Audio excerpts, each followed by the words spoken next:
자, 우리 시험에서는 이제 요게 출제하는 입장에서 보세요. 그럼 출제원들 입장에서는 주택임대차보호법이니까 과연 이게 주택이냐 아니냐. 그럼 이 법을 적용할 수 있느냐 없느냐부터 처음 시작해요. 자, 두 번째는요. 이게 이 법 자체가 만든 취지가 임차인을 보호한다는 차원이죠. 그럼 임차인에게 무엇을 보호하느냐 하는 것들이 나와요. 실제로는. 그런 것들 위주로 이제 공부하시면 되는데요. 그러면 주택인지 아닌지는 뭘로 판단해요? 아, 실제 용도. 그걸 보시면 이제 적용 범위가 동그라미 1번만요. 공부상 표시가 아니고 실제 용도. 자, 쌍을 1번에요. 임대차의 범위 보이죠? 미등기 전세는 채권적 전세라 돼 있죠?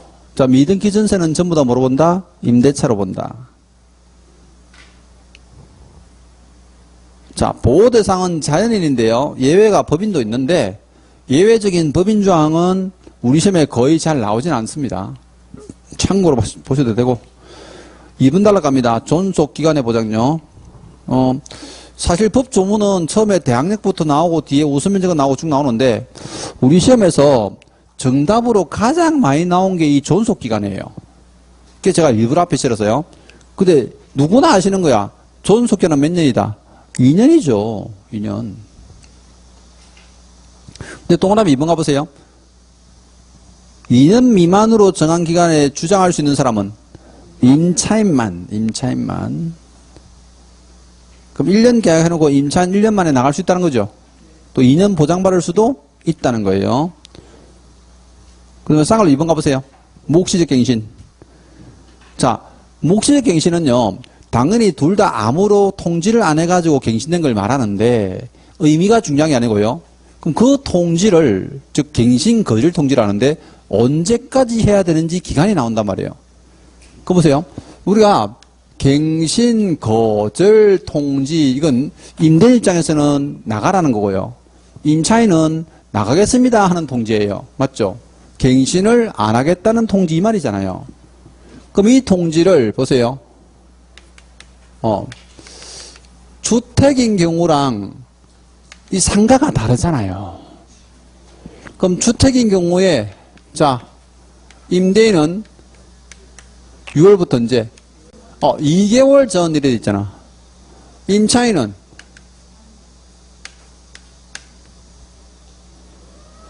갑자기 임대인 나오니까 막 이러다가 임차인 하니까 임차인이 있었던가. 얘 그냥 2개월 전이에요. 2개월 전. 6개월부터 2개월이 아니고 그냥 2개월 전 돼 있어요. 얘는 시한이 없어요, 앞에. 근데 상가는 임대인이죠. 6개월부터 1개월 전이에요. 임차인은 없어요. 임차인은 법 조문이 없어요. 이쪽은. 예, 많이 낚인다, 그죠? 물론 그걸 시험에 내지는 않습니다. 안 하는데 얘는 왜 이제 처음부터 없었어요? 이건 왜 없었냐면요. 상가는 임차인의 입장에서는요. 갱신 거절 통지 조항이 없고요. 뭐가 있었냐면 계약갱신 요구 조항이 있었어요. 그럼 계약갱신 요구 조항이 언제까지 됩니까? 하면요. 6월부터 1일까지 전일이 돼 있어요. 근데 주택은 처음에 계약갱신 요구권이 없었잖아요. 계속 2년만 살았잖아요. 그럼 살다가 임차인이 어때요? 이거 계약갱신 요구를 해야 되잖아요. 그러면 계약갱신 요구해야 되는데 이 계약갱신 요구를 추가한 거거든요. 법조문을. 그럼 추가하다 보니까 자연스럽게 생긴 날짜가 여기서 요 날짜 땡겨왔잖아. 그러니까 여기서 요 날짜를 땡겨온 거예요. 그래가지고 얘는 6월부터 2개월 전 사이 일이 돼 있어요. 그래서 솔직히 말씀드리면 여러분이 이제 이건 걱정 안 해도 되는 게 얘는 시험에 거의 안 내요. 거의 안 내. 이제 이해는 했죠. 그래서 이제 여기서는 1개월이냐 2개월이냐 요 차이 때문에 잘 내요. 요거는 그래 보시면 돼요. 그래서 이제 그 차이점 아시면 되고. 자, 그 다음에 이제 거기 동그라미 3번 가보세요. 계약의 해지되어 있죠. 그럼 계약 해지는요. 임차인은 언제나 해지할 수 있습니다. 그럼 보세요. 자, 묵시적 갱신되고 나서 묵시적 갱신됐어요. 주택, 상가, 임차인 어때요? 언제나 해지할 수 있죠. 똑같아요. 요 조문을 그대로 카피한 거예요. 상가 쪽에서. 그럼 요거 해지 통지하면 효력은 언제 발생해요? 3개월 후 효력 발생하죠. 그럼 요것도 똑같아요. 요거. 자, 근데 자, 계약갱신 요구했어요. 나중에 여러분들이 문제 풀다 보면 이게 자꾸 헷갈리니까 내가 지금 종합해드린 거야. 그럼 계약갱신 요구하고 나서 주택과 상가 있잖아요. 그럼 주택 같은 경우에 해지 언제 할 수 있어요? 임차인은 언제든지 해지할 수 있어요. 왜? 위의 조문을 그대로 준용한다 돼 있거든요, 법이. 그럼 이것도 효력이 언제예요? 3개월 내에 발생하는 거예요. 그럼 상가는 계약갱신 요구했을 때 임차인 해지 어때요? 안 돼요. 이거 계약갱신 요구한 기간 동안 무조건 사업해야 돼요. 중간에 해지된다 안 된다? 안 돼요. 이거는. 얘는 처음부터 없었어요. 그래서 나중에 공부하다 보면 이놈들이 자꾸 헷갈린단 말이야. 문제를 풀다 보면. 그래서 존속기간은 정리하셔야 돼요. 자, 그 다음에 동그라미 4번 가보세요. 자, 2기의 차임을 연체하거나 되어 있죠. 그럼 주택은 해지 사유가 2기 차임 연체지만 상가는 3기. 근데 요거는 안 헷갈리더라고. 요거는. 그럼 주택은 2기, 상가는 3기. 자, 그 다음에요. 계약갱신 요구 등인데 이제 거기 동그라미 1번은 6개월부터 2개월 전 요 날짜만 챙기시면 되고, 동그라미 2번 가보세요. 갱신 요구를 거절할 수 있는 사유 돼 있죠. 그럼 임대인들은 임차인이 찾아오셔가지고 계약갱신 해주세요 하는데요. 너 나가 할 수 있다는 거죠. 그게 사유가 총 9가지인데 9가지를 외워야 됩니까? 이거 상가 쪽에서는 시험에 많이 나왔어요. 근데 주택에서는 아직 한 번도 나온 적은 없어요. 근데 여러분들 이제 챙겨야 될 것만 챙겨볼게요. 첫 번째 1번 2기 차임 연체했다. 맞죠? 근데 이거는 뭐 누구나 알 수 있는 거죠. 왜? 2기 차임 연체하면 내보낼 수 있다면 그거예요. 그 중에 또 하나 중요한 건 뭐냐면요. 저 밑에 보면 이제 7번 안 보죠. 7번. 요거는 상가 쪽에서 많이 나왔기 때문에 주택 쪽에서도 나올 수 있다고 보는 거예요. 임대인이 건물을 철거하거나 재건축하죠. 그걸 위해서 실제 미리 고지한 경우. 이거 미리 고지해야 돼요. 철거 또는 재건축 계획을 위해서 고지한 경우. 그 다음에 상가 임대차에 절대 없는 게 8번이에요. 8번. 임대인 직계 존속과 직계 배속을 포함해서요. 주택에 실제 거주하려는 경우.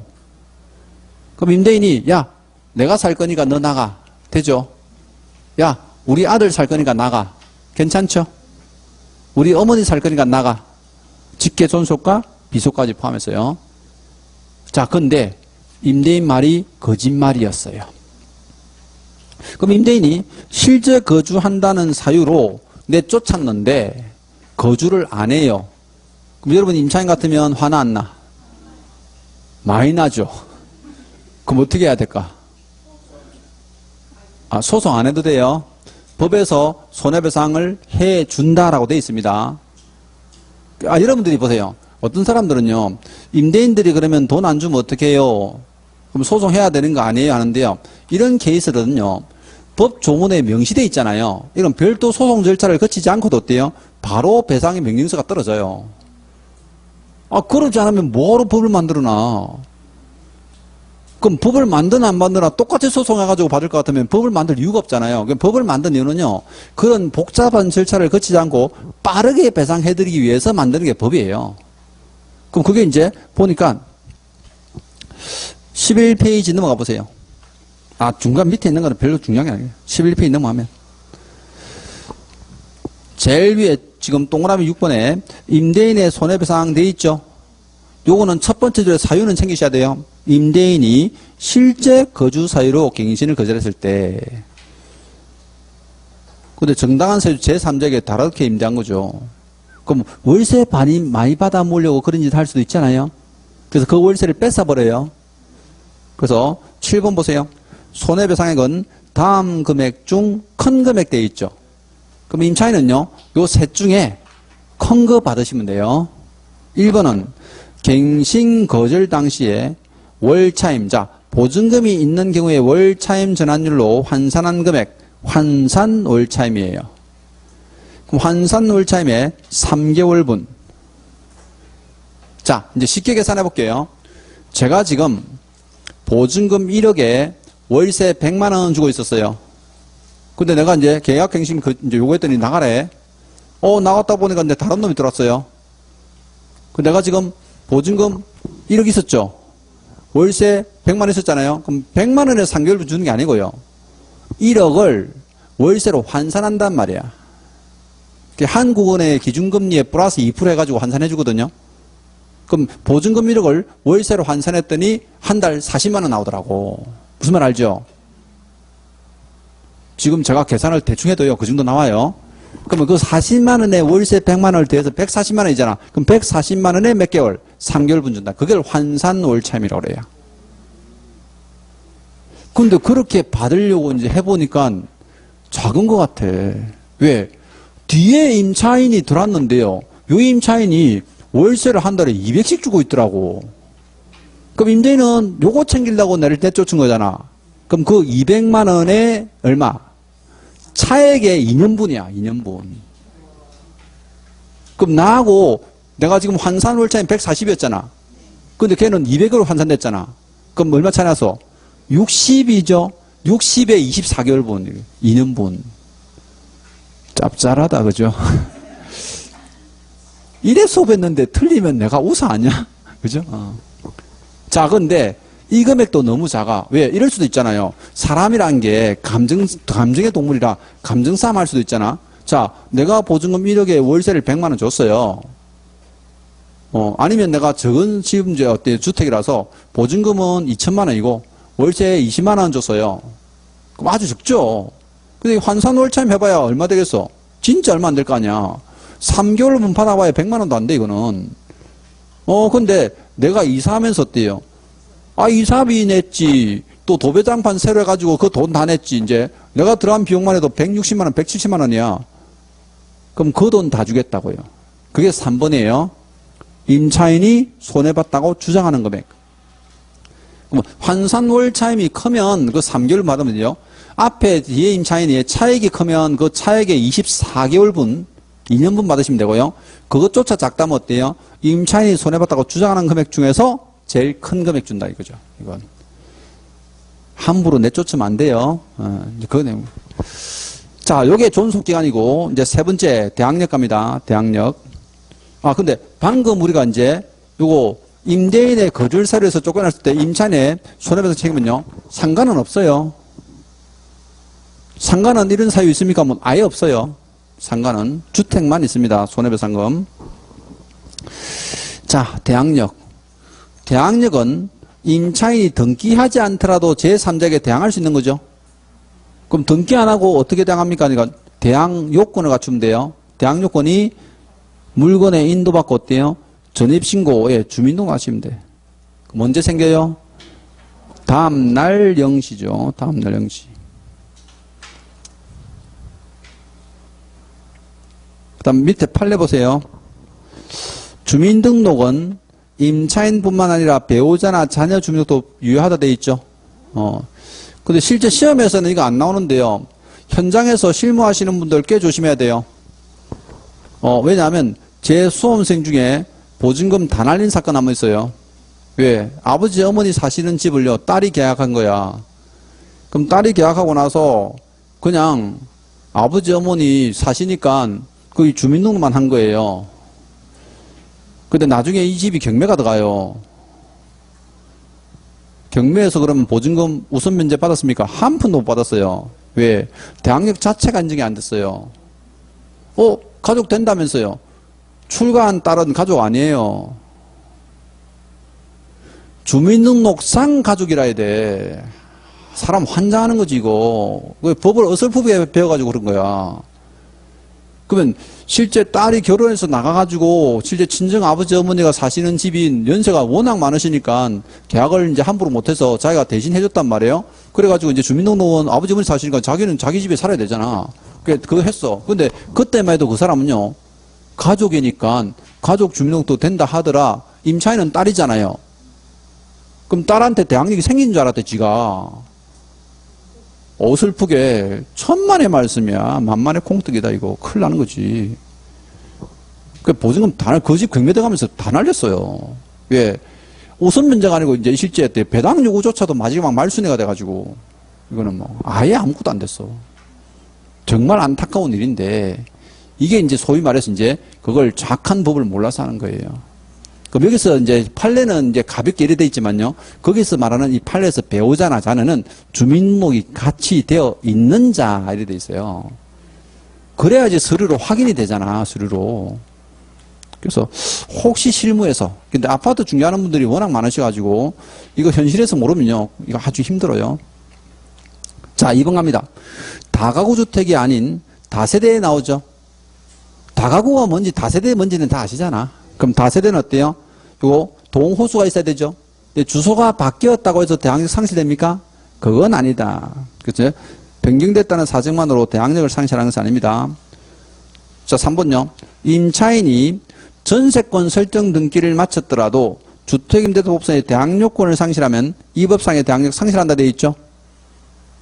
자, 무슨 얘기입니까? 보세요. 제가 지금 임차인인데 확정일자 받고 전입신고하고 다 했어요. 그런데 갑자기요 건전항이 확 들어오는 거야. 너무 불안해. 그래서 주인 보고 뭐 해달라 했어요? 전세 등기해 주세요 했단 말이야. 이 사건도 되게 안타까운 사건이에요. 그럼 전세 등기 해달라니까 주인이 어때요? 그래 해라 해서 이제 해준 거야. 그럼 전세 등기 하고 나니까 이미 등기돼 있는 상태니까 어때요? 안전하겠지 하고 이사 가버린 거야. 이게 홀라당 환장하죠. 그럼 이 사람은 건전한 것보다 후순위다 선순위다? 후순위가 돼버린 거지. 앞에 임차인으로서 대항력 어때요? 상실돼 버렸단 말이에요. 그럼 전세 등기만 남은 거죠. 그게 후순위가 돼서 보증금 다 못 받았어 이거.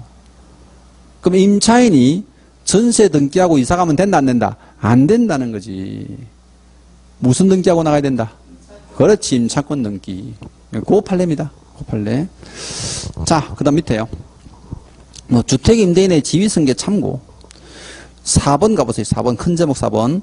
자, 우선 면제금이 경매 등에 특례에 되어 있는데요. 여기서는 의의는 참고로 보시고요. 쌍괄로 2번 가보세요. 확정일자 되어 있죠. 우리 우선 면제 받기 위해서는 확정일자 받아야 되는데 거기 확정일자 부여기간 보세요. 동그라미 2번에 읍면사무소 동주민센터 되어 있습니다. 그리고 시군구 출장소, 법원 등기가 등기소, 공적인 사무소인데 우리 시험에서 공적인 사무소가 답으로 한번 나왔어요. 정답으로 확정일자 부여기간 맞습니다. 그 다음에 우리 시험에 나올 수 있는 부분이 저 밑에 쌍으로 4번요. 경매 등의 특례 보세요. 근데 이거는 사실 여러분들이 뭐 조문을 보고 이해한다기보다는요. 그냥 현실적으로 딱 이해만 하면 돼요. 자, 임차인이 이 집에 살고 있는데 이 집이 어때요? 보증금을 안 준단 말이야. 그럼 보증금 못 받으면 내가 보증금 반환받기 위한 방법이 뭐 있어? 경매하는 거잖아. 근데 임차권은 경매 신청권이 있다 없다? 없죠. 임차권은 없어요. 저당권자, 전세권자, 유치권자는 있죠. 물권자들은 어때요? 실제로 경매 신청은 있지만 채권자들은 경매 신청은 없어요. 그럼 임차인이 경매를 신청하려면 뭘 해야 되느냐? 소송해야 돼요. 무조건. 그럼 소송해서 받는 게 뭐예요? 판결서. 이 판결서를 경매에서 뭐라고 그러냐면요. 집행권원이라고 그래요. 그럼 강제 집행을 할 수 있는 근본적인 실제 서류 이렇게 부르죠. 그 집행권원 가지고 이제 그러면 법원 가서 경매 신청하면 돼요. 이때 집을 비워야 될까? 비운다 안 비운다? 안 비워도 된다는 거. 그게 이제 동그라미 1번이에요. 근데 이걸 어떻게 써놨는지 한번 보세요. 임차인이 임차주택에 대하여 집행권은 판결서 등으로 강제 경매를 신청하는 경우에는 반대 의무의 이행 또는 이행의 제공을 집행개시 요건으로 하지 아니한다 써놨죠. 말이 조금 어렵긴 하죠. 그게 이제 집을 안 비워도 어때요? 경매할 수 있다는 뜻입니다. 또 동그라미 2번 가보세요. 주택이 경매로 매각된 후에 임차인이 우선 면제금인 행사로 보증금을 반환받기 위해서는 주택을 먼저 매수인에게 어때요? 인도해야 된다. 자, 요거는요. 주택에서 2번 나오고요. 상가에서도 한 번 냈어요. 이거 작년에 상가에서 출제한 거야. 그럼 볼게요. 임대차, 이거 지금 제가 말씀드린 거는 상가주택 공통입니다. 조문이. 계약이 종료됐다. 그럼 보세요. 물건의 인도, 보증금 반환 이렇게 돼 있잖아요. 그죠? 그럼 계약이 종료되면 임대차 기간이 끝났다는 거죠. 그럼 물건의 인도와 보증금 반환은요, 동시행 관계에 있는 거예요. 이게 원칙입니다. 동시행 관계에 있는데 경매가 들어가요. 그죠? 그럼 상가나 주택이 이제 경매 들어가면 물건의 인도하고 보증금 반환, 여기서 말하는 보증금 반환은 어때요? 배당금 수령 이래도 불러요. 같은 말이에요. 배당금 수령이 보증금 반환이잖아요. 그럼 이거는 어떻게 됩니까? 하면요, 물건 인도가 먼저야. 물건을 누구한테 줘야 돼요? 경락받은 매수인한테 어때요? 반드시 인도해야 돼요. 그럼 집을 비워야 뭐 준다고? 보증금 준다고. 어디서? 법원에서. 지금 무슨 말인지 알죠? 자, 요거는 볼게요. 그럼 이제 임차권 등기가 돼요. 그럼 임차권이 등기되면요, 이게 물건의 인도라는 말은 뭐라 그래요? 등기의 말소, 보증금 반환돼 있죠. 어떤 게 먼저다? 이건 보증금 반환이 먼저야. 임차인이 등기하고 나갔잖아요. 그럼 당연히 돈을 줘야 뭐예요? 말소해 준다 이거예요. 이거 순서가 다 달라요. 이거 동시에 무조건 X죠. 등기 말소랑 보증금 반환을 동시에 할 수가 없어요. 사실은 따져보면. 근데 이사 가는 날 할머니들이 어때요? 돈 들고 오죠. 새벽 4시 반에 와요. 할머니들은 주로. 근데 80 먹은 할머니들도요, 법을 한 번도 배운 적 없잖아. 근데 그분은 이사 가는 날 아침에 딱 보증금 들고 와요. 왜? 동시행하려고. 이사 가는 거 딱 보고 어때요? 보증금 갖고 가라 이러잖아. 나 그것도 신기하더라고. 법도 배운 적 없는데 동시행 하더라고. 근데 요거는 이제 시험에 한두 번 나오고 말았는데요. 이거 지금 계속 나와, 이거. 우리 시험에서 지금 5년 동안에 3번 냈어, 이거. 근데 보세요. 출제위원들이 야가 빠진 게, 이거 2번 내면 수험생들이 3번째 나왔을 때 어때요? 아니, 똑같은 거 계속 2번 내면 3번째 나왔을 때 틀릴까 맞을까? 다 맞춘단 말이야. 그래서 요거를요, 법원에 인도한다 이래낸 거야. 환장하죠. 무슨 말인지 알죠? 이게 대비를 하면요, 꼭 허를 찔려요, 이게. 보증금을 수령하기 위해서는 물건을 인도를 먼저 하는 건 맞는데, 누구한테? 매수인한테 인도해야 돼. 법원에 주면 법원에서 그 집을 왜 받아, 그거를 갑자기. 그죠? 나는 그런 지문을요, 창작한다는 그 머리 자체가 나는 대단한 것 같아, 보면. 자, 이제 경매에 관한 특례고, 오른쪽에 최우선 변제입니다. 최우선 변제. 자, 최우선 변제 받는 금액 자체는 한 번도 나온 적 없어요. 뭐 서울특별시가 뭐 1억 6천이고 이런 것들은요, 그러니까 이게 중요한 건 아니야, 사실. 왜? 이거 왜 그러면 안 중요하다 볼까요? 이 최우선 변제 받는 금액은 평생 고정돼서 바뀌어요. 이 고정되어 있는 금액입니까? 아니면 바뀝니까? 82년부터 지금까지 9차례나 바뀌었단 말이야. 그럼 나중에 여러분 자격증 따가지고 중개사무소 할 때 이 금액이 정해져 있어? 아니면 바뀌어? 또 바뀌어. 그러니까 지금 배우는 게 의미가 없다고 보는 거예요. 그러면 소액 임차인으로서 최우선 변제를 받기 위한 요건이 중요한 거죠. 그럼 최우선 변제 받기 위한 요건은 무엇입니까? 하면요, 그 동그라미 넘어가세요. 임차인은 언제까지? 경매 등기 전에 뭐 하라고? 대항 요건 갖추라고, 반드시. 자, 그 다음에 이제 또 하나. 우리, 최우선 변제받는, 이것도 이제 상가주택 전부 다 공통인데, 공통적으로 이제 지문 쓰는 거예요. 출제할 때. 최우선 변제받는 소액 임차인 있고, 그 다음에 우리가, 확정일자를 받은 우선 변제권자 있잖아요. 그죠? 그럼 요 사람들, 경매에서 배당 두고 해야 된다, 안 해야 된다? 무조건 해야 돼요. 반드시 배당 주고 해야 된다, O예요. 배당 주고 하지 않아도 된다, 마이너스요. 그럼 배당 주고 안 해도 되는 사람 나오겠네요. 누굽니까? 네, 임차권 등기권자예요. 그럼 임차권 등기권자는 배당 주고 하지 않아도 배당받을 채권자에 속한다, 이랬어요. 그래서 요게 사실 시험에 자주 나오다가요. 갑자기 이쪽으로 돌변한 거예요. 지금 지문이. 이쪽으로.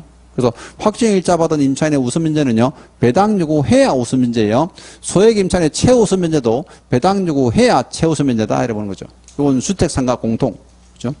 이제 그래 보시면 되고. 자, 그 밑에 6번에요. 임차권 등기 명령 신청 갑니다. 임차권 등기 신청 아니에요. 그래서 여러분들이요. 민법 시간에 어차피 다 배우는 건데 임차권 등기 신청도 있고요. 임차권 등기 명령 신청도 있어요. 근데 이게 한꺼번에 조문에 다 있어요, 원래는. 자, 임차권 등기 명령 신청은요. 계약 기간이 종료됐는데도 임대인이 보증을 안 줘가지고 임차인이 보증을 반환받지 못해서 주택 소재지 관할 법원에다가 임차인 단독 신청하는 거고요. 임차권 등기 신청은 어떻게 하는 거예요? 임대인하고 임차인하고 어때요? 둘이 손잡고 가서 하는 거예요. 공동 신청. 이게 뭐예요? 임차권 등기 신청이고. 그럼 얘는 어디 가요? 등기소. 얘는 어디 가요? 법원. 근데 실제로 이제 조문을 끝까지 읽어보면요. 임차권 등기 신청은 임차권 등기 명예에 따른 등기와 효력은 같다. 이래 돼 있어요. 그럼 둘 다 어쨌든 보세요. 임차인이 지금 여기 법원 가서 법원에서 이제 등기소에 촉탁할 거 아니야. 그럼 둘 다 이제 등기됐죠. 그럼 등기 효력은요. 같아요. 효력은 다 똑같아. 그럼 우리 시험에서는 임차권 등기가 됐다 하면요. 명령에 따라서 등기됐는지 신체 등기됐는지 구분하지 않고 그냥 출제해버려요. 무슨 말 알죠? 그럼 이걸 따진다 안 따진다? 안 따져. 근데 여기서 이제 차이점 하나 볼게요. 그럼 차이점. 뭐 법원 가고 등기소 가고 이제 이 차이점도 있지만 임차권 등기할 때 돈 들어 안 들어? 들죠? 비용. 누가 내요? 임차인이 보통 내죠. 그럼 법적으로는?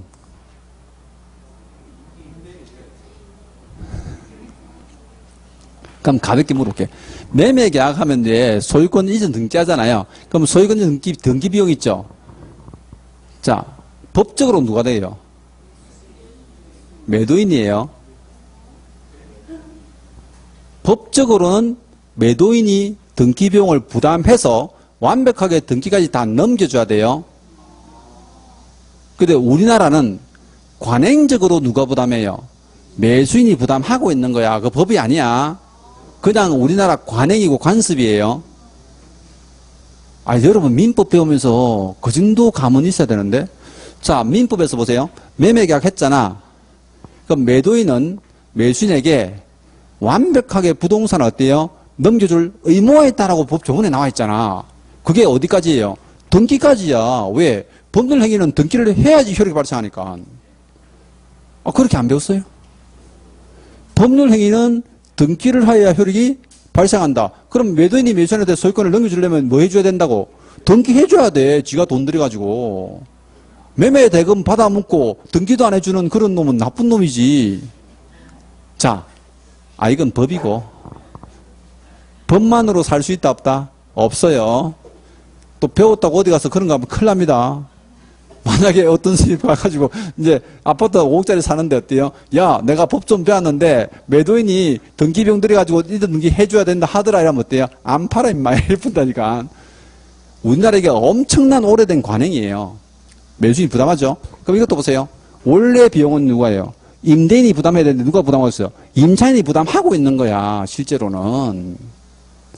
그러니까 이제 여러분들이요, 이게 나오면, 자, 임차권 등기 명령 신청해서, 그럼 임차권 등기 비용 들잖아요? 그럼 혼자 갔잖아. 누가 냈어요? 임차인이 냈잖아요. 그럼 임차인은 이거 어때요? 임대인한테 청구할 수 있는 거예요. 원래 누가 부담하니까 임대인 얘가 원래 부담해줘야 되거든. 원래는. 그래서 이게 특별한 걸로 착각하는데 아니에요. 원래 이놈이 부담하는 거야. 원래. 이거는. 그죠? 예. 그래서 가끔 공부하다 보면 이제 이런 것도 재밌죠. 자, 6번에 그러면 임차권 등기 명령 신청해서 동그라미 4번 보세요. 임차인은 임차권 등기 관련 소요된 비용을 임대인에게 청구할 수 있다 돼 있죠. 자, 그럼 임대보증금이 1억이야. 자, 세법 하나 공부해 볼게. 임대보증금 1억이에요. 그럼 이거 등기비용 얼마 나오나? 그럼 임차인이 이제 법원 가서 등기 명령 신청하러 왔습니다 하면요, 수수료 주세요 하거든요. 그럼 등기비용이니까 이걸 뭐라 부른다? 등록 면허세. 1억짜리 얼마다? 그렇지, 20만원. 얼만데? 1000분의 2. 등록 면허세가요, 소유권 제외하고, 가 시작해서, 권 끝나는 거 전부 다 얼마? 1000분의 2. 가짜 붙은 거 뭐 있어요? 등기에서. 가등기, 가압류, 가처분, 그렇지. 권자로, 소유권 빼고 권자로 시작하는 거, 등기하는 것들. 지상권, 지역권, 전세권, 임차권, 경매 등기, 압류 등기 있죠? 전부 다 얼마? 1000분의 2 등록면허세. 하나 배웠다, 그죠? 소유권은 복잡해. 1000분의 40 기본 해놓고 어때요? 1000분의 8, 1000분의 15 이렇잖아. 그거. 근데 나중에 여러분, 현장 가가지고 세법 모르면요, 완전 바보 소리 들어요. 이거 토지 투자하는 사람이나 상가 투자하는 사람들은 가장 중요한 게 뭐다? 세금. 딱 물으면 어때요? 한 방에 팍 나와야 돼. 제가 이런 것들은 왜 하냐면 세법을 공부해서 하는 게 아니고요. 현장에서 워낙 많이 굴러먹어서 그런 거야. 왜? 딱 하면 이런다니까요. 제일 먼저, 야, 땅 뭐 5억짜리 취득세 얼마 나와? 4.6%요. 등기비는 200. 이래 안 나오면요. 잠깐만요. 이러면요. 다 끊어뿐다니까. 이게 현실이에요. 그 정도로 막 이렇게 해줘야지 서비스가 좋다고 찾아오고 막 이러거든요. 그러니까 여러분들이 지금 배우는 것들이 안 쓰일 것 같아요? 현장 가면 다 쓰이는 거야. 이거 전부 다. 쓰이니까 배우지. 근데 우리는 등기도 안 해주는데도 등기일자를 또 물어봐요. 뭐 등기하려면 서류 뭐 필요해? 그럼 여기서 뭐래요? 법무사한테 물어보세요. 이러면 뭘 하겠어요? 야, 세금 얼마 나오는데 세무사한테 가보세요. 이러면요. 뭐라 한다니까. 저도 이제 현장에서 이거 많이 배워서 그래. 가등기 하려면 얼마 나오나? 2%, 뭐 0.2% 나오겠지. 이제 이렇게 이제 얘기하다 보니까 이제 그게 아주 오랜 관습이 돼가지고 지금까지 안 까먹고 있죠. 그죠? 늘 이제 하고 있는데. 아무튼 뭐, 그래서 이제 요거 비용 청구하는 거고요. 임차권 등기 효과 보세요. 임차권 등기 효과는 동그라미 1번, 2번, 3번, 4번 이거 전부 다 잘 나오는 거예요. 이건 상가도 주택도 조문 똑같이 생겼어요. 그럼 임차권 등기 보세요. 대항력 및 우선 면제권이 없던 임차인은 취득한다 돼 있죠. 자, 그럼 언제 취득해?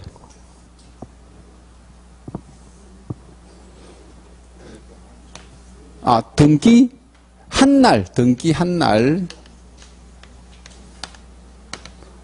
이거는 권리 취득이죠. 우선 면제권 취득합니다. 자, 우리가 전입신고하면 대항력 언제 생겨? 다음날. 등기는 그날. 자, 동그라미 보세요. 이미 대항력 또는 우선면제권 취득한 경우는 유지한다 돼 있죠. 미사가도 괜찮다는 거죠. 근데 3번 보세요. 등기 이후에 새로운 임차인 들어왔어요. 뭐 받지 못한다? 최우선 면제 받지 못한다. 왜? 등기한 사람보다 우선이 될 수는 없다. 그죠? 그 뜻이에요. 자, 동그라미 3번 보세요. 경매 시에 배당 요구하자도 당연 배당자 된다. 요거죠. 임차권 등기권자는 배당 요구하지 않아도 된다. 요거예요. 요거. 자, 7번에 기타 봅니다. 자, 기타 부분에서는요, 거기 지금 임대인의 정보지 시험이 되는데, 자, 우리 어제, 중개사법 법령에서요, 확인 설명 배웠잖아요. 그럼 확인 설명할 때 왜 주택 임대차일 때 항목이 있었죠? 거기 임대인 정보 제시 의무를 설명하라 돼 있었잖아. 그게 주택 임대차법에 있는 요거예요. 그러면 임대인들은 무엇을 제시해야 됩니까요? 그 동그라미 1번은 확정일자 부여 현황이고요. 2번은 납세증명서예요. 근데 임대인이 너무 게을러 터졌어요. 그럼 지가 세무서 가서 이런 거 납세증명서나 또는 확정일자 부여 현황 받기 싫어요? 그럼 임차인 보고 가래. 뭐 할 수 있다? 열람에 동의할 수 있어요. 열람에 동의로 가람할 수 있다. 그럼 임차인 보고 보낼 수도 있다는 거죠. 그거. 자, 그다음에 쌍걸로 2번요. 임대차에 정보 제공되어 있는데 요거는 동그라미 2번 챙겨 놓으셔야 돼요. 2번. 자, 임대차 계약을 체결하려는 자는 임대인의 동의 받아야 돼 있죠. 아, 그러면 임대차 계약을 하기도 전에 임대인한테 동의만 받으면 동주민센터 가서 뭐 할 수 있다? 열람할 수 있어요. 전에 임대차에 관한 정보 있죠. 보증금이 얼마인지, 월세 얼마인지, 계약기간 얼마인지, 갱신했는지 안 했는지 다 열람할 수 있습니다. 근데 요즘 물어보니까 임대인들이 동의를 안 해준대. 예, 왜요? 아, 월세 더 받아물라고. 동의 안 해준대. 그럼 반드시 동의를 해줘야 된다, 안 해줘야 된다? 예, 안 해줘도 돼요. 이게 규제가 없어요. 그러니까 해줘라 해놨잖아. 그럼 안 해주면 어떻게 한다 있어야 되잖아요. 그게 없어. 그냥 안 해준대. 왜? 아, 보세요. 여러분이 만약에 임대 같으면 보증금 실제 5천만 원에 월세를 실제 한 50만 원 받다가요. 주택 가격이나 이제 이런 게 많이 올랐잖아. 그럼 상가 가격 같은 게 많이 오르면 월세 많이 받고 싶죠. 그래서 보증금은 한 1,000만 원, 낮춰서 4천만 원 받는데 월세를 100만 원 받아. 근데 앞에 임차인의 정보를 뒤에 임차인이 다 주세요. 이러면 주겠어요? 못 줘, 임마. 이렇게 나오지. 100만 원 안 내려면 어때요? 나가 이러잖아요. 문제가 없어. 참 보면. 우리나라 그게 문제. 그 나머지 어때요? 정보를 열람할 수는 있습니다. 자, 그 밑에 보세요. 쌍괄호 3번. 주택임차권의 승계 및 포기이 되어 있는데요. 자, 임차인이 이제 돌아가신 거예요. 임차인 돌아가시면 여기 이제 임대차에 관한 권한은 누가 가져가는 겁니까? 상속인이 가져가죠. 당연히. 근데 상속인이 없어요. 그럼 누가 가져갑니까? 사실혼 배우자가. 그래서 이제 지금 12페이지 넘어가면요.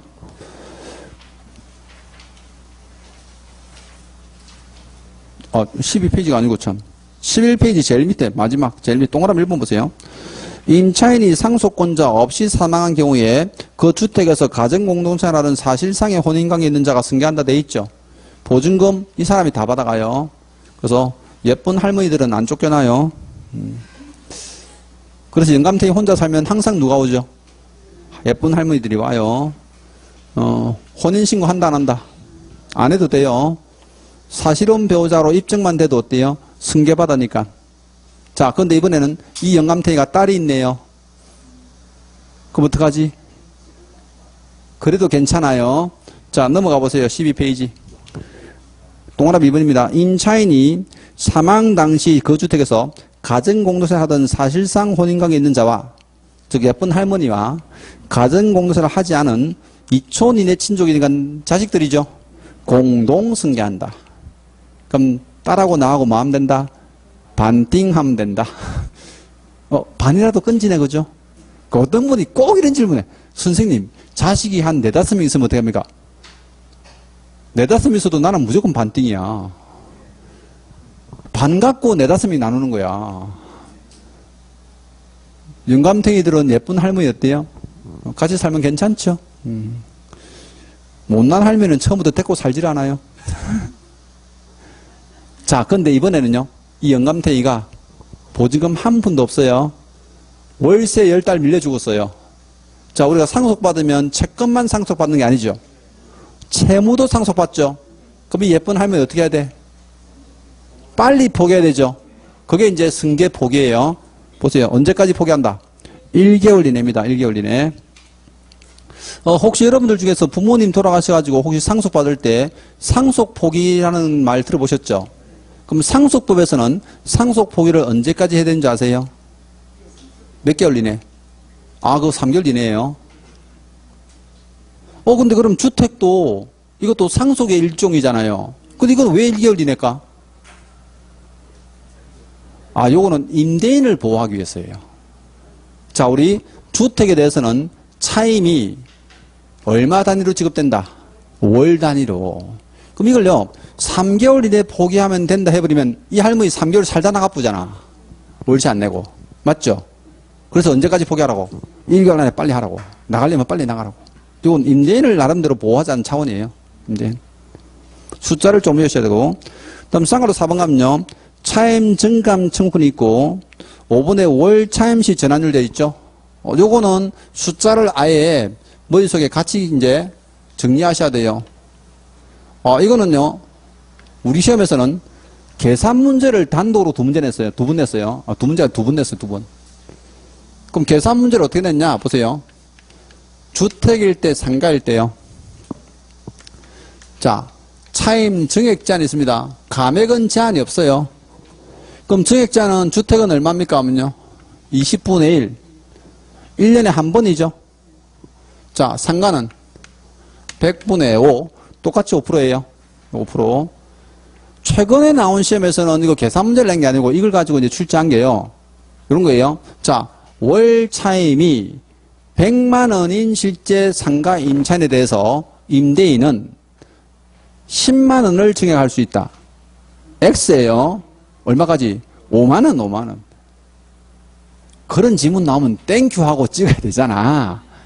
그래도 냈어요. 근데 그 다음 중요한 게 뭐냐면요. 월 차임 전환율이에요. 그럼 월 차임 전환율이란 단어가 무슨 뜻입니까? 하면요. 보증금을 뭐로 바꾸겠다? 월세로 바꾸겠다는 거죠. 근데 보증금을 월세로 바꾸는데 너무 많은 돈을 요구하면 그것도 문제란 거야. 그래서 비율을 정해놨는데, 비율이요. 대통령령으로 정하는 비율이 있어요. 근데 제가 볼 때는요, 이거 너무 높아요, 지금. 그러면 대통령령으로 정하는 비율이 얼마입니까? 하면요. 주택은 연 1할이고요. 10%죠? 상가는 연 1할 2푼이에요. 12%. 이건요, 은행 금리가 10%일 때 정해진 법률이에요. 근데 지금까지도 안 바꾸고 그대로 있어요, 이거. 나 이것도 좀 그래. 은행 금리 요즘 얼마야? 2, 3%밖에, 세금 떼고 나면 2, 3%밖에 안 되잖아요. 은행에 돈 넣어가지고, 저축해가지고, 어때요? 큰 돈 버는 사람 아무도 없죠, 이제는. 근데 제가요, 제 고등학교 딱 1년 선배 중에, 진짜 고지식한 선배 하나 있거든요. 그 선배가 얼마 전에 이제 전화 왔더라고. 재호야, 내 1억 모았다. 밥 한 끼 살게 하고 갔어요. 내가 어떻게 모았습니까? 하니까요. 한 달에 300만 원씩 3년 넣었대요, 적금을. 진짜 고지식 하죠. 뭐, 내 같은 주식을 사든지, 뭐, 아니면 그죠? 다른 걸 하든지 할 건데, 정확하게 한 달에 300만 원씩 3년을 넣었대요, 적금을. 정기적금을 딱 넣어가지고. 1억 딱 탔대요. 7,000원짜리 밥 사주대요. 1억 탔다고. 그거 얻어먹으면 해도 어때요? 고맙지. 안 사주면 어떡할 거야? 속된 말로. 그죠? 고맙게 얻어먹었는데, 그 형은요, 진짜 고지식이에요. 진짜. 근데 어쨌든 뭐, 부동산도 가끔 하긴 하는데, 그 형은 막, 바늘로 찔러도 막 피도 안 나. 어마어마하죠. 사모님, 형수님이요. 한 달에 1억도 넘게 버는, 예. 우리나라 보험 설계사 있잖아요. 랭킹 탑을 2번이나 찍은 사람이. 근데 대단하더라고. 그죠? 그런데도 7,000원짜리 밥 사다. 형님이 그러더라고. 자, 근데 이게 너무 높아. 근데 그나마 다행스러운 게요. 변동금리가 있어요. 변동금리는, 자, 한국은행에서 이제 이루는 기준금리 있죠? 밖에 나가면 콜금리라 하는데, 그럼 한국의 기준금리에 주택은요, 2%를 더한 비율, 상가는 4.5배를 곱한 비율, 이 비율을 초과할 수 없다 돼 있어요. 물어볼게요. 한국의 기준금리 가지고 이제 실제 이거 계산 문제 냈어요. 그럼 한국은행 기준금리가 2%입니다. 근데 여기서 실제 보증금 1억입니다. 그죠? 이거를 실제 6천만 원으로 낮추고 4천만 원을 월 차임으로 전환할 때 그 금액은 얼마입니까? 하고 출제를 한 거예요. 이거 2분 냈어요. 숫자 바꿔서 2분 냈습니다. 그럼 이때 보세요. 주택으로 이제 나온 적이 있고요. 주택 상가를 한꺼번에 낸 적이 있는데 2%니까 이게 더 얼마? 4% 지금 하는 거죠. 그러면 4천만 원에 4% 가야 되잖아. 그럼 월세 얼마다? 16만 원 찍어 다 틀렸어. 왜? 4천만 원에 4%면 160만 원이고 나누기 12 해야지. 월세 구하는데 갑자기 연금리를 곱해 이거를. 미치고 환장하네. 지금 이해됐어요? 전부 다 뭐다? 연금이야, 이놈의 게. 뭐, 계산 문제 다 풀어놓고 다 틀려, 이거는. 그 다음 또 상가 같이 냈어요. 그럼 상가는 또, 주택은 주택대로 계산하고, 상가해야 되잖아. 얼마다? 그렇지, 9%. 9%가 이거보다 낮잖아요. 그럼 이 둘 중에 어때요? 낮은 비율이거든. 9% 49, 36, 36만 지금 다 틀리는 거야, 이거. 36 나누기 얼마? 12. 그래서 이제 얼마? 30만원. 그렇지. 가는 거예요. 이게 상가가 훨씬 많죠? 근데 이 법을 만든 사람이요. 진짜 잘못 만들었죠. 왜? 여기 오류가 하나 있어요. 내가 찾아볼게. 저는요, 법 잘못되면 화나는 사람인데, 한국은행 기준금리가 0.5%야. 그럴 수 있죠? 1% 이하로 떨어진 사례가 엄청 많아요. 우리나라도 0.25까지 갔었어요. 그럼 0.5%면 주택은 얼마다? 2.5%죠. 상가 얼마예요? 0.5는 2분의 1이잖아. 오라, 상가가 더 낫네요. 이런 사태가 벌어지는 거야. 한 놈은 플러스하고 한 놈은 곱하기 하니까 역전 현상이 발생했다고, 이거. 법을 이따구로 만들어 큰일 났다고, 예전에. 이게 실제 코로나 때 이런 사태가 벌어졌어요. 이게. 난리가 났어. 법 잘못됐다고. 근데 아직도 안 고치고 있어, 이거. 맞죠? 근데 이게 중요한 게 아니고, 뭐 이렇게 시험에 안 나올 거니까. 중요한 건 아니고. 요 숫자는 조금 외워놓으셔야 돼요. 요 숫자는.